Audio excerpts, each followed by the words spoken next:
Labas rytas, sveikinu visus šį gražų rytą spaudos konferencijoje skirtoje Lenkijos kariuomenės vado generolo Raimund Andžejčiak vizitui Lietuvoje. Dabar vadų bus pasisakymai, po jų galėsite užduoti klausimus. Kviečiu Lietuvos kariuomenės vadą generolą leitenantą Valdemarą Rupšį tarti žodį. Prašau, vade. Dear General, dear friend and comrade, it is huge privilege to welcome you to Lithuania, really as main ally, as our friend of Lithuania, and I would say that the chief of defense for the strongest part in our region. I will switch to Lithuanian language now, right now. Džiaugiuosi susitikdamas generolą Raimund Andžejčiak Lietuvoje. Tai puikiai galimybė asmeniškai padėkoti už Lenkijos ginkluotojų pajėgų indėlį, stiprinant Lietuvos ir regioninį saugumą. Lenkija aktyviai prisideda prie Baltijos oro policijos pajėgumų.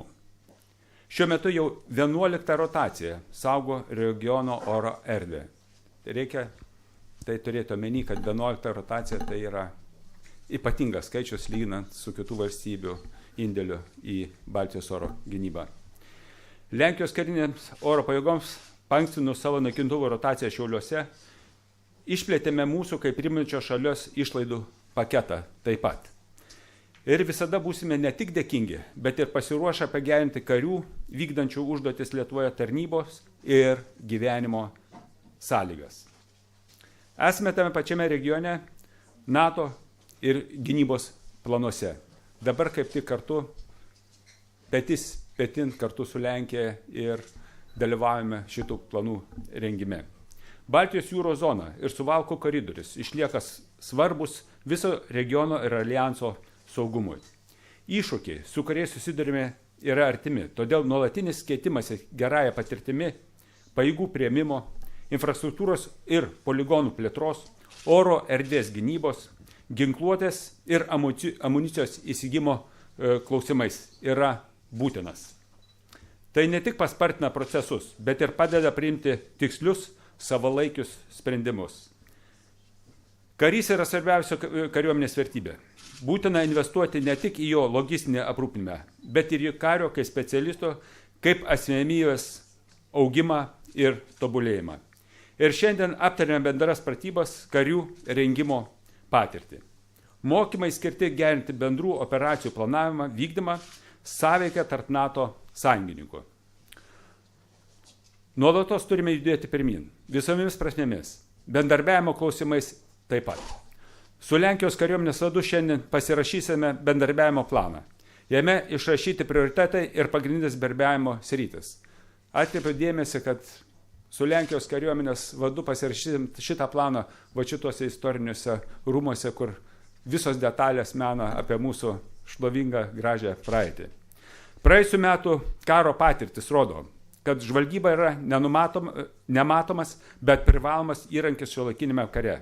Susitarėme numatytos aiškios pasikeitimo žvalgybinė informacija visoje dimensijose gairės. Mes tai jau darom eilę metų ir šitas bendradarbiavimas yra ypatingai svarbus mums Lietuvai, nes Lenkijos kariuomenė teikia visą pusišką pagalbą mums pateikiant žvalgybinę informaciją. Taip pat dokumente kalbama apie pratybas, numatytos netikėtų pratybų galimybės. Jų metu patikrinsime pajėgų pasirengimą, užtikrinsime teritorijos vienybę ir integralumą. Tai viena atgrasimo priemonių. Dar kartą dėkoju generolui Raimond Andžejčiak, plėtodami savo santykius dvišalių lygmenių, prisidedame prie NATO pastangų stiprinti atgrasimą ir gynybą regione. Ačiū uždėmesio. Thank you so much. Ačiū, Vade. Now it's time for the Chief of the General Staff of the Polish Armed Forces, General Raimond Andrzejczyk. Please, General. Good morning, ladies and gentlemen. Big pleasure and honor for me to be here in such a lovely city and absolutely unique and important place. And a special thanks for Chief of Defense of the Lithuanian Armed Forces, Čarupšis and Valdemaras. Big pleasure. I'm always going here, not only officially as an institutional approach, as a NATO commander, as Chief of Staff, but also I'm going here as a friend, as a neighbor, but also very important, anytime I'm going here, I'm going back to the past, a little bit romantic and personal memories in my mind. In 90s, when I was young and handsome, many years ago, I was an officer of Polish-Lithuanian Peacekeeping Forces Battalion. Many times in the training area in Alytus, and there was a long way, Valdemaras, to NATO. So the history is presented here, and every single place is talking to us, but also personally for me, when I'm going back to those days when Poland and Lithuania started our long way to NATO, is my personal issue. So thank you very much for give me a chance to go back and feel good. Unfortunately, this security situation is very challenging in every single dimension, starting from economy, politically, but also in defense issues. So there are more obligations to our nations to do everything possible to building deterrence and defense. We have a very challenging neighbors in Poland and Lithuania. We're living in a very unique strategical geometry, having challenging neighbors, and I'm very glad that we have not only official institutional interoperability, but also just like soldier to soldier, like a friends. So thank you very much indeed. And as I'm here, I'm going also to inspect my pilots, and I'm saying always that you pilots, not mine, because they're flying to protect the Lithuanian sky here. They are busy. So again, it's not only on the ground, but also in the air. I really appreciate great communications we have. Intelligence exchange mentioned by you here, very important. And here I'm a little bit, pressed by responsibility of history. You mentioned hundreds, even more, 1,000 years of history. This region and our predecessor are putting some additional obligation on us, but the most important, and always when we're discussing, we look into the future, what to do to build a better and secure environment for our children. And Valdemaras, thank you again. Thank you very much. It's a big pleasure to be here. Thank you. Thank you, General. Dėkojame. Dabar laikas klausimams. Paprašysiu prisistatyti ir užduoti klausimą. I will kindly ask you to say your name, where are you from, and to give the question. So first question is for Magdalena. Good morning. My name is Magdalena Miernicka. I'm from Polska Zbrojna, Polish military magazine. My first question is about the situation in Ukraine. Are there any plans that Polish and Lithuanian forces are going to provide any help to the Ukraine? And also I would like to ask about the cooperation of the soldiers. Are there planned in nowadays any trainings or exercises? To whom? The question. And the question is for both. Okay. General, please. Thank you for the question. I would like to remind that you are still handsome. Maybe less young, but handsome. Talking about the support to Ukraine, really, our Lithuania started to support Ukraine even before the incursion to Ukraine, before the 24th of February. We provide some main equipment and we provide some training. And we, Lithuania, as I know Poland also, we have taken the training exercise in Lithuania, in Ukraine since the 2015. And really, even we can emphasize that or to recognize the huge achievements due to our support, because one of the reason why Ukrainians are acting so successfully in this war, because we helped them to prepare the middle level of command structure and source code. I would say that's just one part of the outcomes of our training. Also, we have clear plans and for the current support. Also, we are looking forward for the further support and in close cooperation with rest of allies. Of NATO, and especially with Poland. And I will pass to you. Just to add a few things, there are no other priorities for Poland than supporting Ukraine, starting from political level down to the tactical. So my political masters, they described easily and gave me a mission to do everything possible for support of Ukraine. Poland, we support more than 6 million Ukrainians crossing Polish border, staying in Poland or going to the next destinations. So it was a huge operation for border police and also for military. But I think the most important operation was with the Polish Hearts. We opened houses and open hearts for Ukrainians, and this is the very important, unmeasurable, dimension of our support. And then we going to the military contribution. Poland is one of the biggest donators. We sending the equipment, ammunition. Additional stuff for Ukraine, as well as the building the logistic facility to support the transportation. Now what we discussing with General is building medium-term and long-term strategies. Not only about what we're doing today, but much more important about tomorrow and after tomorrow. So now we are under preparation of training for Ukraine army. They're still on war, and it looks like it will take some time. We're considering maintenance as well, because the very sophisticated equipment we're sending to Ukraine army requires very professional maintenance and logistics support. So it will be medium term.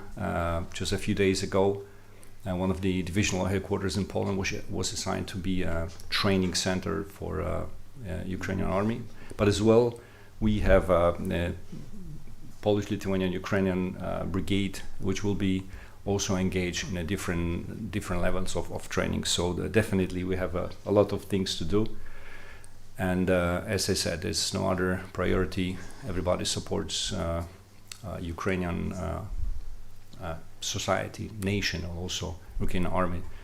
Boris Zaluzhny is a good friend of us, and we're doing our best to just to win. We want to win. Thank you. Thank you. Ačiū. Klausimas Gedui. Taip pat pasakykite, kam užduodate klausimą, prašau. My name is Gedas Lyga from LNK News. I would like to ask for both countries.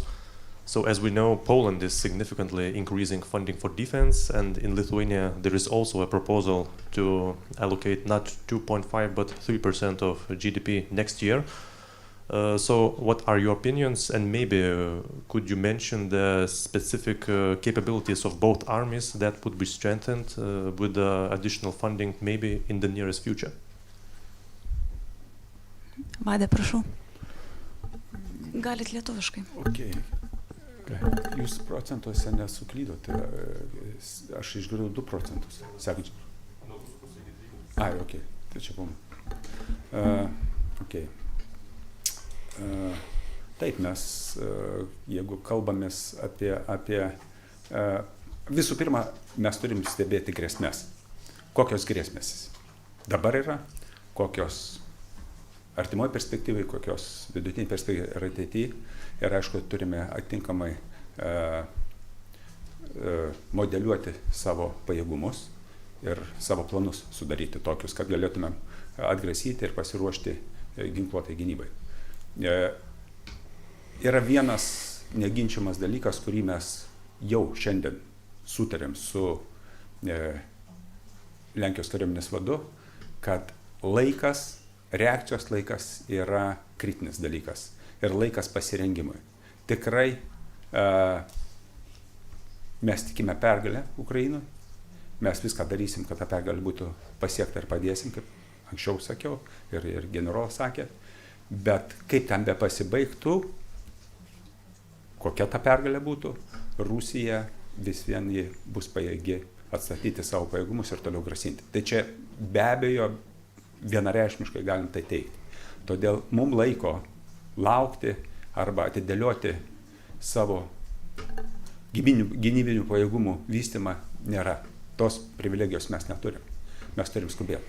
Ir aiškiai turim suprasti, kad ima tik tai Lietuvos dalį arba Lietuvą, kad mes turime būti tokie, kad pagal savo turimus resursus, pagal savo galimybės, kaip 3 milijonų tauta, turim turėti pačias kokybiškiausias ginkluotės pajėgas, kurios būtų pajėgios kovoti kartu su mūsų sąjungininkais, vykdyti visas operacijas kartu su jais. Todėl mes ir aptariam kai kuriuos techninius dalykus. Tai kokie prioritizavimai galėtų būti dėl, aš teisingiau pateikiau arba pasidalinau savo nuomonę, kaip mes turėtumėme reformuoti savo pajėgas, kaip toliau vystyti, kad tikrai mes turim dabar daugiau dėmesio skirti į manevrą, į ugnies galę ir, pasakyčiau, net į galimybę ne tik gintis, pozicinę gynybą kažkokią užsienį, tai daugiau galvoti ir apie vieną iš marinierinių gynybos elementų, tai daryti kartu su sąjungos ir atakas, kontratakas ir taip toliau. Tai mes turėtume tos pajėgumus vystyti. Aš jau nekalbu apie oro gynybos klausimus, nekalbu apie inžinerijos, kur užtikrintume tinkamai savo manevriniam vienimam mobilumą ir taip toliau ir toliau. Tai čia yra detalės. Bet laikas tai yra pagrindinis faktorius, kurį reikia dabar, sakyčiau, laike mes turime aprengti potencialų priešininką. Jeigu atsakiau, galės papildyti. Ačiū. General, please. Thank you. For such a question, the 3% GDP, what you think for a soldier, I have a short answer and a long one. So the short answer will be, if you're asking any commander about the 3% GDP, I would say great news. But the longer answer will be much more complex, because this is really big money and we have to spend it smartly. So it means every single thing we're buying echoes to the next decades, and the biggest concern, the biggest discussions right now is about to synchronizing what is the list of our priorities. Not only numbers, not only money, but also resources. 300,000, that's our limit of advance I would like to achieve as soon as possible, including operational forces and territorial defense is very important. The modernization process is pretty well known. So Poland is investing in the 5th generation airplanes, F-35s. Pretty soon we'll start in training in the United States, as well as long-range artillery system HIMARS, very well known, combat proven in Ukraine. There's no question about the capability of the HIMARS systems. But also mentioned by General is air defense, which is absolutely critical. Now what we see in the Ukraine is the air defense systems and protecting not only combat formations but also critical infrastructure is absolutely number one. And that's the point for us, what to do effectively, economically, if Poland is investing, for example, in air defense systems, how we can coordinate and achieve and multiply the effects. So that's our topics of discussions.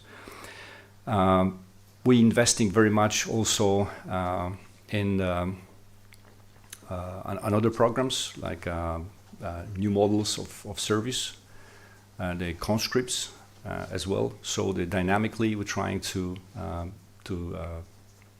calibrate the Polish army for such a situation, which is was mentioned by General, a very dynamic process. So we don't have a time. It's absolutely matters of months and years, 2-3 years, not matter of 10 years.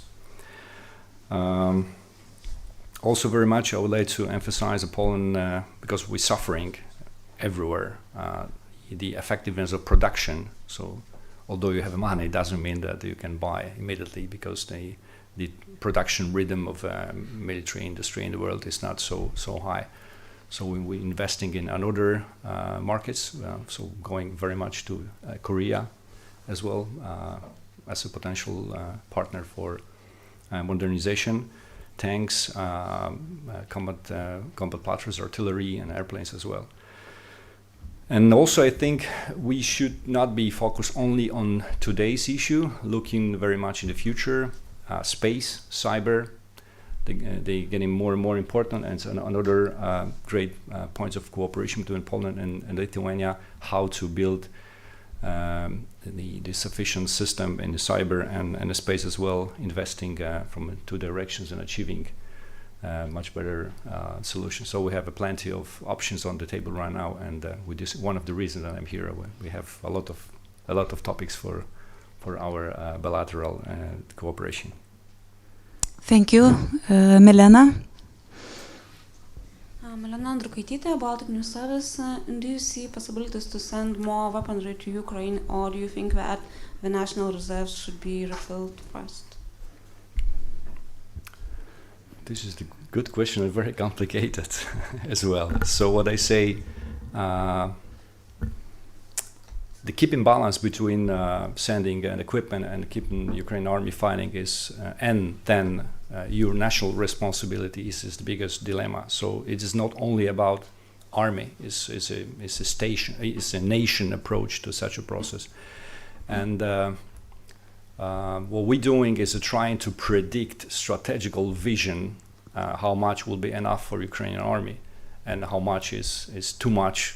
You know, concerning your own national responsibility is a very much strategical approach. And I think right now, what we're doing in Poland and also here in Lithuania, if you're comparing percentage of your military part of GDP and our posture and our I would say projection. We would like to be the good example and motivators, because not only Poland and Lithuania in this region, we have a much more institutions and also states. So we asking, we motivating, convincing, and explaining that the war in Ukraine right now is not only the one state fighting in another one. Ukraine is about the next decades of a security in the Europe, and I think. Valdemar is a global issue as well, because it's a big state. So I would change a little bit direction to talking for somebody else how much they're investing and how much they're helping. I think that Poland and Lithuania, we're helping a lot. We're helping a lot. Thank you. And the last question, it will be in Polish. Please. So Renata, please. Renata Dunajewska, sekcja Polska Litewskiego Radia. W związku z obecną sytuacją, jakie kroki wspólne podejmą Polska i Litwa w najbliższym czasie? Tych inicjatyw jest naprawdę bardzo wiele. Mamy takie, które już trwają wiele lat, jeżeli chodzi o wspólne ćwiczenia, czyli to ten koncept odstraszania i obrony, i właściwie mogę powiedzieć, że ta współpraca zeszła już na poziom operacyjny, na poziom taktyczny, i to jest standard. Także ćwiczenia takie transgraniczne, współpraca dowódców jednostek jest tak naturalna, że szczerze mówiąc, my z panem generałem się tym nie zajmujemy, bo to jest realizowane w codziennej działalności. Na pewno dzisiaj bardzo nas tutaj niepokoi sytuacja w okręgu tutaj królewieckim i to wszystko, co jest związane z tymi procesami militaryzacji tej części, która trwała od lat, a również kryzysem, który został tutaj wywołany na polsko-białoruskiej granicy, również tutaj no, masę naszych rozmów z panem generałem w tym obszarze. Także wsparcie Straży Granicznej, bo to w czasie pokojowym jest we właściwości Straży Granicznej czy odpowiedników tutaj, ale wsparcie tutaj potencjałem sił zbrojnych na pewno jest potrzebne i ta synergia właśnie, ta współpraca nie tylko w tym obszarze percepcyjnym, żeby było widać, że my współpracujemy, tak, ale też żebyśmy się wymieniali. Świetna współpraca naszych służb wywiadowczych, naprawdę to jest no, przykład tutaj dla wielu naszych partnerów, jak to powinno wyglądać. Oczywiście ćwiczenia musimy je utrzymać na odpowiednim poziomie. Nie sądzę, żeby tutaj kwestie air policingu w jakiś sposób obniżały swoją aktywność, bo po prostu nie mamy wyboru. Tak? Rosjanie tutaj przekraczają przestrzeń powietrzną i tutaj naszym obowiązkiem jest to, żeby zabezpieczać niebo nad całymi krajami bałtyckimi, ale również tutaj w tym przypadku nad Litwą. Ale tak jak mówię, spoglądamy do przodu, zastanawiamy się nad tym, jak wspierać ukraińską armię dzisiaj, która walczy wspaniale. Nie tylko armia, cały naród, tak? To cała Ukraina walczy z Rosją. I zastanawiamy się, że jeśli ta wojna będzie trwała dłużej, a wszystko wskazuje, że jeszcze może trwać, to jak wspierać i w tym obszarze społecznym Ukraińców, jest masa mieszka teraz, czy przebywa w Polsce, rodzin, jak w większości kobiety, dzieci, jak dać im szansę na przetrwanie tego trudnego okresu i również jak przygotowywać się do zimy, która będzie, jak to mówimy w Polsce, będzie mroźna i nie tylko o temperatury chodzi, tak? Będzie mroźna dlatego, że Rosjanie mobilizują siły, przygotowują się do kolejnej fazy, więc jak zapewnić to utrzymanie tego rytmu inicjatywy przez ukraińską armię, szkolenie na różnych poziomach, integracja, logistyka, także jest tych tematów współpracy tutaj z panem generałem, mamy naprawdę bardzo wiele, ale nasza tutaj relacja daleko wykracza poza takie typowe, oficjalne jakieś spotkania. Często dzwonimy do siebie, tak, właściwie kiedy tylko sytuacja tego wymaga, bez jakichś specjalnych przygotowań, także ja strasznie się cieszę, że tutaj mogę być i jakby emocjonalnie bardzo jest mi miło, zwłaszcza tutaj w tak pięknym, historycznym miejscu i w bliskim memu sercu Wilnie, ale również pośród przyjaciół tutaj, także no pracy trochę, panie generale, to jeszcze mamy tutaj. Thank you, General. Dėkoju vadams, ačiū Jums už laiką, spaudos konferencija baigta, gražios dienos visą.